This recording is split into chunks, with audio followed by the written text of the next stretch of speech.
మొన్నటి వరకు ధృవ సినిమాకి సంబంధించి ఏ రూమర్ వచ్చినా కూడా వెంటనే గీతా ఆర్ట్స్ టీమ్ ఖండించేసేది. కానీ ఇప్పుడు మాత్రం చాలా సైలెంట్గా ఉన్నారండోయ్.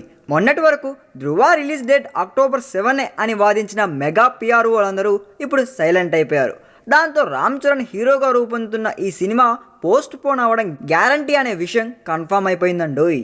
అసలు రామ్ చరణ్ ఏ స్ట్రాటజీతో ఇప్పుడు ఈ సినిమాను పోస్ట్ పోన్ చేశారనే విషయం గురించి చూస్తే మనోడు కూడా కొరటాల శివని ఫాలో అవుతున్నాడని అర్థమవుతుందండి. ఇక్కడ అప్పట్లో కొరటాల శివ చెప్పినట్లు ఒక సినిమా రిలీజ్ అవ్వడానికి ముందు ఆ సినిమాను ఎన్నిసార్లు రీషూట్లు చేసినా, కావలసినన్ని రోజుల పాటు అవసరమైన సీన్లు ఎక్కువ టైం తీసుకొని తీసినా, అలాగే రిలీజ్ డేట్ పోస్ట్ పోన్ చేసినా కూడా అండ్ అది సినిమాకి మంచిదే అంటూ చెప్పిన విషయం గుర్తుండే ఉంటుంది.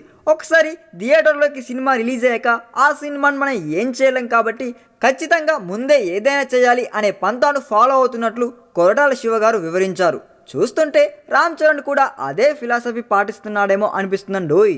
ఇప్పుడు మనోడు హర్రీబర్రీగా సినిమాను పూర్తి చేసేసి వెంటనే అక్టోబర్ 7 తేల్చేయాల్సిన అవసరం ఏముంది?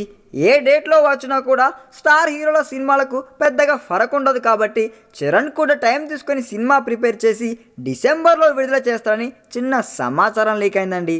చూడాలి మరి ఈ విషయంపై గీతా ఆర్ట్స్ ఎలా స్పందిస్తుందో. ఈ వీడియో మీకు నచ్చినట్లయితే సబ్స్క్రైబ్ చేయండి. ఫిలిమి స్టార్స్ బోలెడంత న్యూస్ బోల్డ్గా.